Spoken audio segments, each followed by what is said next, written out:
Hier entsteht eine Kanne nach mittelalterlichem Vorbild. Für mich ist es von der handwerklichen Perspektive immer wieder beeindruckend, wie schön die Formen sind und wie genau die zum Teil gearbeitet sind und wie ausgefallen. Was irgendwo auch das Bild von dem dunklen und sonst was Mittelalter ja widerspricht. Da muss man erst mal rankommen. Anna Axmann formt am liebsten Repliken.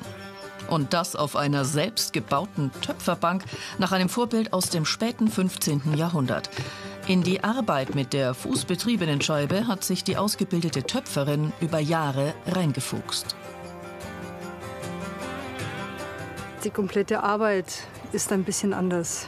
Also wie handhabt man, wie muss der Ton sein, wie muss ich mich halten, wie viel Geduld muss ich mitbringen, wenn es zuerst nicht klappt. Und klappt es nicht, weil die Scheibe nicht passt, oder klappt es nicht, weil ich das jetzt gerade nicht kann?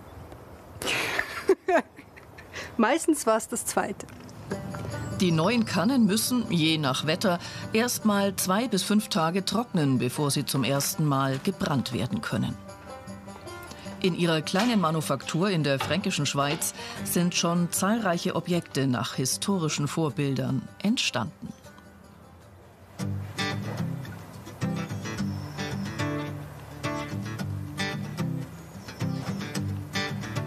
Ihre ältesten Vorlagen stammen aus der Zeit vor Christus.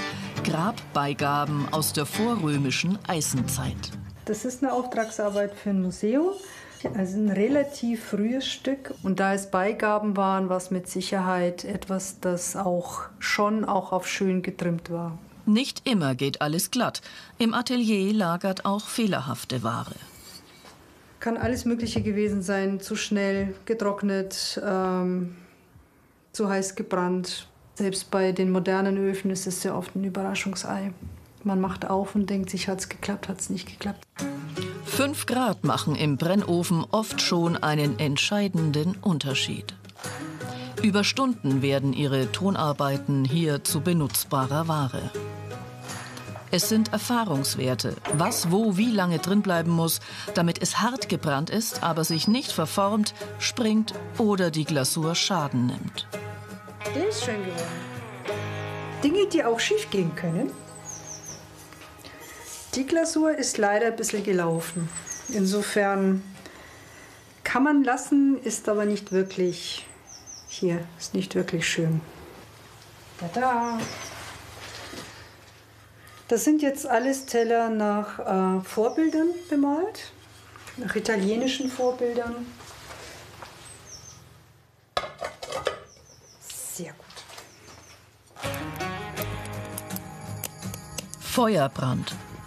Schon am Vorabend hat sie die Tonne angezündet. Die Temperatur ist dabei kaum zu regulieren. Ah, sehr schön. Die Technik wurde schon vor 1000 Jahren verwendet. Ein natürlicher chemischer Prozess färbt die Waren schwarz. Das ist gut.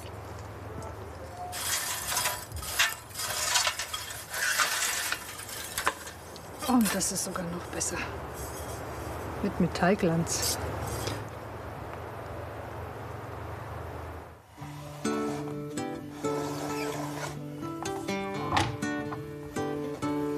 Für das Dekor verwendet sie Zinnfolie. Die Technik ähnelt der des Vergoldens. Das Vorbild, ein Grabfund um 950 aus Schweden. Die Routine macht die Arbeit meditativ. Man arbeitet vor sich hin und schwuppdiwupps ist das fertig. Denkt man sich, ach, so lang war es doch gar nicht. Und dann schaut man auf die Uhr, oh, es waren doch 2 Stunden oder 2,5. Das Handwerk hat ihr Leben entschleunigt. Man hört auf, in Tagen zu denken und denkt ab sofort in Wochen. Mindestens, weil alles braucht seine Zeit und alles fordert auch seine Zeit.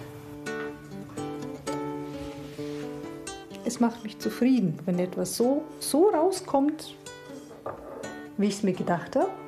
Und noch besser, wenn es eine angenehme Überraschung ist. Passt.